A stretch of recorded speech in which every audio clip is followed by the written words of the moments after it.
हाँ जी, नमस्कार। Geography and Rajasthan history by S R Shevda YouTube channel पे आपका हार्दिक स्वागत है, अभिनंदन है। हमारी जो चर्चा है वो हो रही थी भारत की जो मृदा है वो किस प्रकार की, भारत की जो मिट्टियां किस प्रकार की, इन्होंने कितने कितने भागों में बांटा है। कृषि अनुसंधान है, इन्होंने इसको 7, 8, 9, 10 भागों में विभाजित किया है। मुख्य तौर से देखें तो 8 मुख्य भाग है और 27 गौण भागों में इसका विभाजन हमें देखने को मिलता है। इस मिट्टी की खास बात हमने ये भी देखी थी कि जो ये मिट्टी है, कौन सी मिट्टी, भारत की जो मिट्टियां हैं, इसमें हमने देखा कि जो जलोढ़ मृदा है वहां पर जो प्रतिवर्ष जो नदी अपना बाढ़ नदियों की बाढ़ आती है, वहां पर जो अपने उपजाऊ तत्व बिछाती है, तो वो वहां पे किस प्रकार की मृदा थी, जलोढ़ प्रकार की। मध्यवर्ती भागों में हमने देखा कि वहां पे लाल प्रकार की मृदा थी। और जो भारत में जो दरारी उद्भेदन से जो ज्वालामुखी का जो उद्गार हुआ था, उस ज्वालामुखी के उद्गार से जो तत्व यानी जो भूगर्भिक जो पदार्थ बाहर निकले थे, उनका जो जमा हुआ तो वो किस प्रकार का हो गया, काली मिट्टी के रूप में हुआ। जब काली मिट्टी के रूप में हुआ तो काली मिट्टी की हमने देखा कुछ विशेषताएं क्या थी। स्वजोत मृदा कहते हैं, क्योंकि सूखने पे इसके अंदर क्या है, दरारें पड़ जाती है। दरारें पड़ने से ऐसा लगता है कि हाँ ये मिट्टी क्या है, जोती हुई है। जब दरारें पड़ती है तो उसमें क्या करते हैं किसान है, जो वर्षा से पूर्व इसके अंदर बीज छिड़क देते हैं। तो वो बीज क्या है कि जब बरसात होती है तो उसमें जो दरारें होती है, ऐसा लगता है कि बोई जमीन है इसकी बुआई की हुई है, तो उसके अंदर जैसे बारिश होती थी और जो मिट्टी वापस एकमेक होती थी, वो यानी कि वापस मिल जाती थी, वो दरारें क्या है कि ये जो काली मिट्टी है वो बीजने में क्या है कि फैलती है। और जब सूखती है तो क्या होती है, सिकुड़ती है। यानी इसकी खास बात है, जब कोई मिट्टी सिकुड़ेगी तो उसमें क्या आएगी, दरारें आएगी। और जो मिट्टी सिकुड़ेगी नहीं तो उसमें सूखने पे केवल कठोर होगी। जैसे लाल मिट्टी हमने देखा था, सूखने पे क्या होती है, कठोर होती है, वो सिकुड़ नहीं रही थी। काली मिट्टी की जो विशेषता है कि इस भीगने पर तो क्या फैलती है और सूखने पे क्या सिकुड़ती है। जब सिकुड़ती है, जैसे मान लो ये मिट्टी अगर ये सिकुड़ेगी तो इनके बीच में मध्य क्या हो जाएगी, दरारें पड़ जाएगी। तो मध्य में क्या दरारें पड़ जाती है, तो इसलिए इसे स्वजोत मिट्टी भी इसे कहा जाता है। और ये इसके जो कण है बिल्कुल बारीक होने के कारण इस मिट्टी में क्या है कि सर्वाधिक नमी धारण करने की क्षमता किस मिट्टी में रहती है, काली मिट्टी में। बाद में देखा था हमने लेटराइट मिट्टी, ये लेटर शब्द से बना, लेटर और उसका मतलब होता है ईंट। तो लेटराइट जो मिट्टी है इसका सर्वाधिक उपयोग किया जाता है ईंट बनाने में। और लेटराइट मिट्टी की हमने विशेषता देखी, इसके कण क्या मोटे होते हैं, जो पोषक तत्व बारिश के साथ में क्या है घुलकर नीचे की ओर चले जाते हैं। और वे हमने लाल मिट्टी में भी देखने को मिला था। इसका एक तरह का कॉफी रूप ही है, यानी दूसरा रूप ही है लेटराइट और लाल मिट्टी। फिर इसमें क्या है कि जो पोषक तत्व है वो नीचे चले जाते थे और सूखने पे क्या है कि मिट्टी कठोर हो जाती थी और ये छिद्र युक्त थी। निक्षालित रूप में भी ये मिट्टी का हम नाम ले सकते हैं कि निक्षालित मिट्टी भी है, क्योंकि इसमें क्या है जो पोषक तत्व है, इनको क्या निक्षालन हो जाता है। लाल मिट्टी में भी होता है, हो रहा था। और इसमें लाल मिट्टी के जो कण है वो इससे थोड़े से बारीक होते हैं, लेकिन जो मोटे कण किसके होते हैं, लेटराइट के होते हैं। और सबसे बारीक कणों की बात करें तो बारीक सबसे ज्यादा बारीक कण किस मिट्टी के मिलेंगे मेरे को, जलोढ़ मिट्टी के। यहाँ तक की हमारी चर्चा हुई थी। उसके बाद में अब हमें अगली जो मिट्टियों के प्रकार वो देखना है कि कौन सी मिट्टी है। अगली मिट्टी है शुष्क या मरुस्थली। इस मिट्टी की विशेषता देखते हैं क्या है, शुष्क। ये मिट्टी जो है जीरोफाइट जो क्षेत्र हमने देखा था उसके अंदर पाई जाती है। इस मिट्टी की विशेषता यह है कि इसमें वर्षा कम,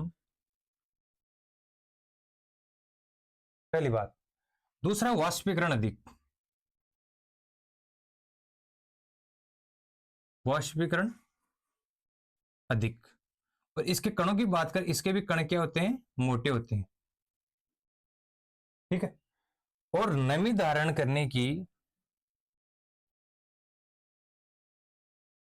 की क्षमता सबसे कम। और एक इसमें तापमान अधिक।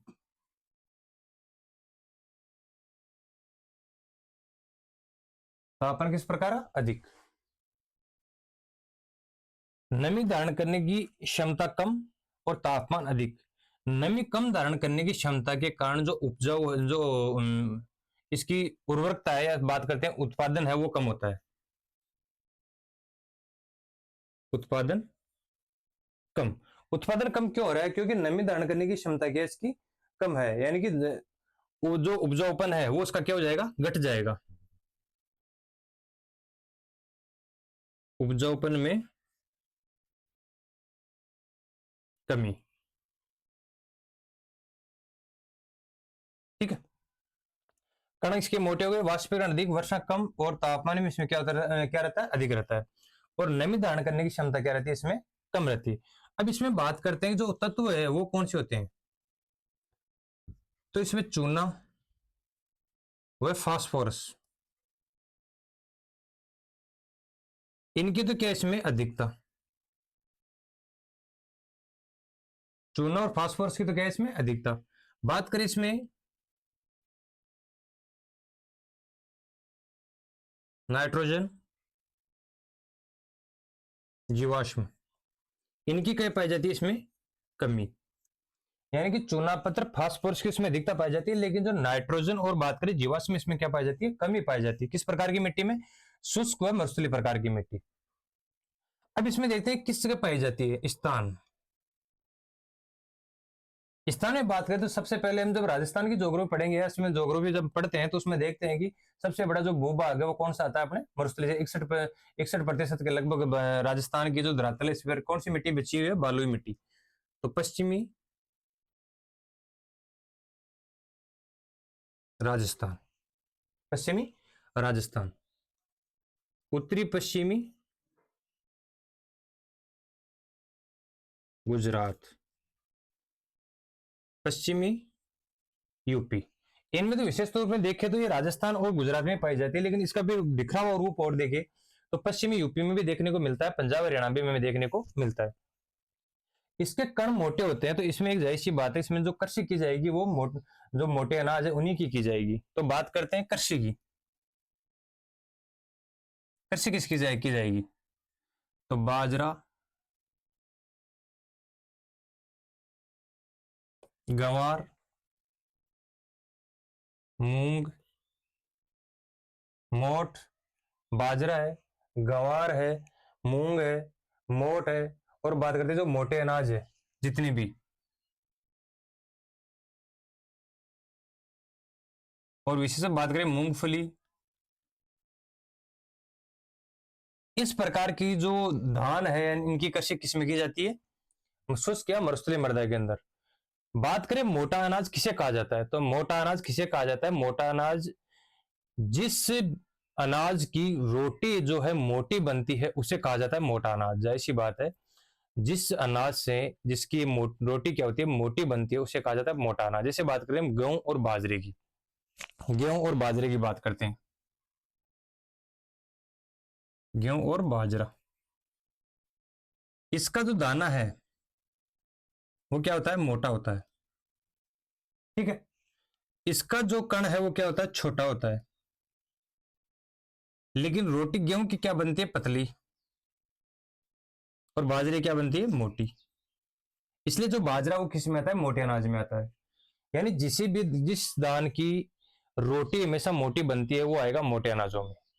यहां तक की बात हो गई हमारी कृषि में बाजरा, ग्वार, मूंग, मोठ और अनाज। और बात करें इसके अंदर कौन सी, मूंगफली की भी कृषि इसमें की जाती है। और इसमें हम देखना चाहते हैं कि इसमें जो ह्यूम्स है, ह्यूम्स की क्या पाई जाती है, हमेशा कमी पाई जाती है। ह्यूम्स की क्या पाई जाती है, इसमें हमेशा कमी पाई जाती है, ठीक है। और इसमें हम देखते हैं कि इसका जो शुष्क की जो मरुस्थलीय मिट्टी है ये कितने क्षेत्रफल में पाई जाती है, वो पाई जाती है 1.42 लाख वर्ग किलोमीटर में। यानी शुष्क मरुस्थलीय जो मृदा है इसका क्षेत्र है 1.42 लाख वर्ग किलोमीटर क्षेत्र में ये मिट्टी पाई जाती है। इसमें जो जैविक पदार्थ उन्हीं की भी क्या क्या हमेशा कमी पाई जाती है। जो ह्यूम्स है और जो जैविक जो पदार्थ है यानी जो जीवाश्म है इनकी भी हमेशा इसमें क्या पाई जाती है, कमी पाई जाती है। इस मिट्टी में देखते हैं इसमें क्या है कि एक तो वाष्पीकरण भी अधिक होता है, हमने देखा कि सर्वाधिक वाष्पीकरण होता है, वर्षा कम होती है, तापमान अधिक रहता है, कण इसके मोटे होते हैं, नमी धारण करने की सबसे कम इसमें क्या होती है, क्षमता होती है। तो ये हो गई हमारी कौन सी मिट्टी, शुष्क या मरुस्थलीय मिट्टी। इसके बाद में जो अगली मिट्टी का प्रकार है वो देखते हैं कौन सी, पर्वतीय मिट्टी। कौन सी मिट्टी, पर्वतीय मिट्टी।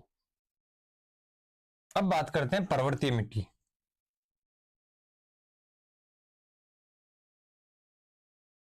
पर्वतीय मिट्टी की इस मिट्टी में देखते हैं इसका जो क्षेत्र है वो कौन सा है, उत्तर व उत्तर पश्चिमी क्षेत्र। यानी बात करें हिमालय जो तलट है इस क्षेत्र में कौन सी मिट्टी पाई जाती है, पर्वतीय मिट्टी। इस पर्वतीय मिट्टी खास बात यह है कि इसका एक तो अपरदन सर्वाधिक होता है, अपरदन सर्वाधिक होता है, ठीक है। अगली बात इसकी ओर देखें, इस मिट्टी में जो वनस्पति है इसके जो जीवाश्म पत्ते हैं वो सर्वाधिक रहते हैं, तो इसमें जो जीवाश्म सर्वाधिक पाए जाते हैं।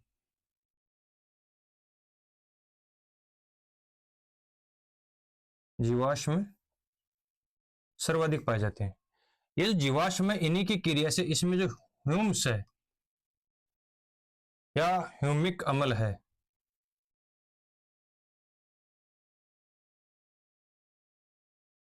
इसकी मात्रा पाई जाती है।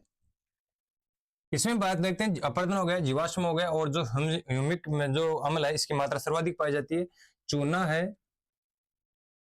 पोटाश और फास्फोरस, इनकी क्या पाई जाती है, इसमें कमी पाई जाती है। और जो जीवाश्म है इसकी सर्वाधिक अधिकता पाई जाती है। कौन सी? पर्वतीय मिट्टी। इसका अपरदन भी क्या होता है, इस मिट्टी का सर्वाधिक होता है। और इसमें देखते हैं कि जो ये मिट्टी है इसके ऊपर जो वनस्पति है, जो वनस्पति रहती है, इसकी क्या परत बिछा दी जाती है?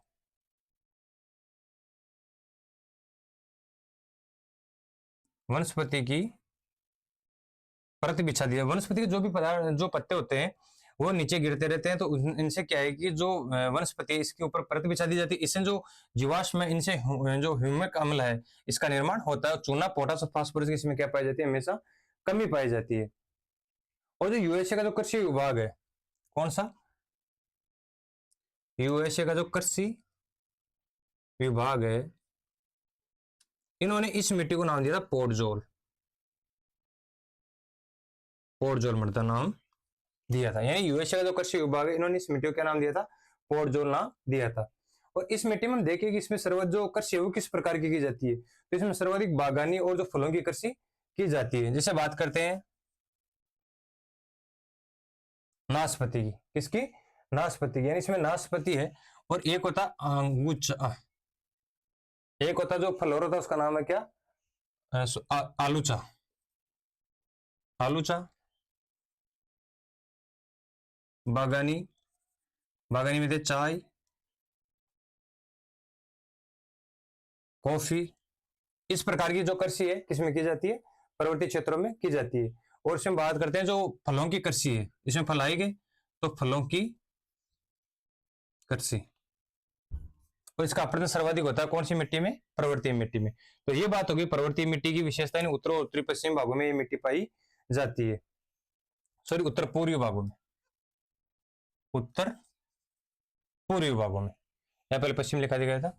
उत्तरी व उत्तरी पूर्वी भागों के जो भारत है उसके अंदर पाई जाती है कौन सी? पर्वतीय मिट्टी। अगली जो मिट्टी है जो पीट है, मार्स है, कारी है, इस मिट्टी का भी और देखते हैं। तो अगली मिट्टी है पीट मार्सी प्रकार की। यानी जो मिट्टी है वो कौन सी है? पीट और मार्सी प्रकार की। जैसे हम कहते हैं कारी प्रकार भी कहते हैं इसका, कारी मिट्टी।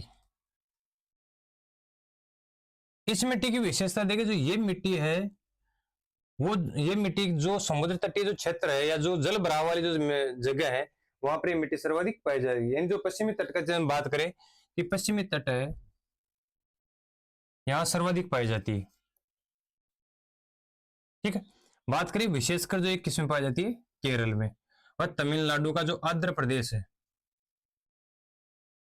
जहां पे आर्द्र प्रकार की जलवायु पाई जाती है उस क्षेत्र में पाई जाती है। और अन्य में जहां पे नदियां हैं, जो झीलें हैं, झीलों के तलहटी में यह मिट्टी पाई जाती है,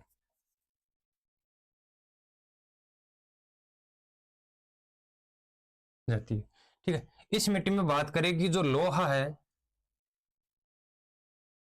वह जीवाश्म, ये अधिक पाया जाता है। और कमी की बात करें इसमें, ये तो क्या पाया जाता है? अधिक पाया जाता है। इसमें बात करें नाइट्रोजन व चूना, फास्फोरस, ये क्या पाए जाते हैं? कम पाए जाते हैं। किस प्रकार की मिट्टी में? पीट या मार्श प्रकार की मिट्टी में ये चीजें कम पाई जाती है।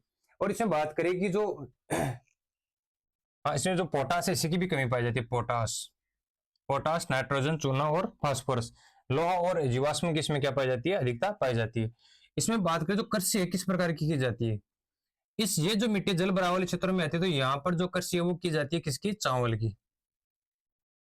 चावल की कृषि की जाती है, किसकी? चावल की।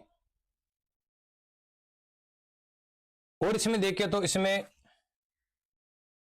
अल्मोड़ा है,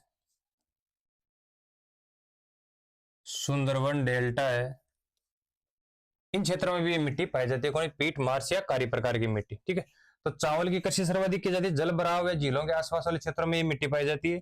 सर्वाधिक पश्चिमी तट के जो केरल है इसमें सर्वाधिक पाई जाती है, और जो आर्द्र जलवायु जिस तमिलनाडु के अंदर पाई जाती है वहां पर भी ये मिट्टी पाई। लोहा और जीवाश्म की इसमें क्या होती है? अधिकता होती है। जो पोटाश, नाइट्रोजन, फास्फोरस, चूना इसकी क्या पाई जाती है? कमी पाई जाती है। कृषि की बात करें, चावल की कृषि की जाती है। अब हमारी जो एक प्रकार की मिट्टी और बची है वो मिट्टी बची है हमारी किस कौन सी? लवणीय या क्षारीय। लवणीय या क्षारीय मिट्टी। 8 नंबर की कौन सी मिट्टी है? लवणीय या क्षारीय मिट्टी। ये जो मिट्टी है वो समुद्र तटों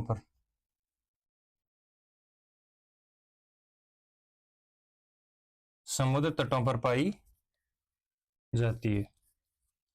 बात करें किस किस जगह पाई जाती है, तो पश्चिम बंगाल, गुजरात, राजस्थान। बात करें इसकी, पश्चिम बंगाल है, गुजरात है, राजस्थान है, और जो पश्चिमी यूपी है, और इसके अलावा जहां पे दलदली जो भूमि है वहां पर कौन सी मिट्टी पाई जाती है? लवणीय प्रकार की मिट्टी पाई जाती है। और इसी मिट्टी में देखिए कि जो हमारे राजस्थान में बात करें, इंदिरा गांधी नहर परियोजना है, यानी इसमें जो ऊपर जो परत है,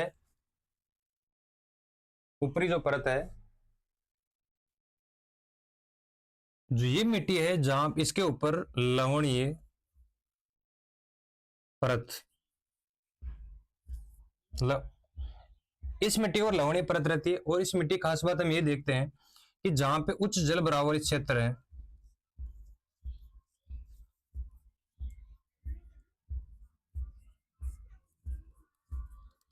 उच्च जल भराव वाले क्षेत्र में मिट्टी देखने को मिलती है। बात करते हैं राजस्थान के अंदर, तो इंदिरा गांधी नहर परियोजना, यूपी के उच्च सिंचाई वाले क्षेत्रों में, उच्च सिंचाई वाले क्षेत्रों में मिट्टी पाई जाती है। और इस मिट्टी को हम बात करें कि इसमें सर्वाधिक जो है किसकी जो कृषि वगैरह होती है, तो इसमें देखते हैं जो नारियल है, नारियल के पेड़ सर्वाधिक देखे जाते हैं।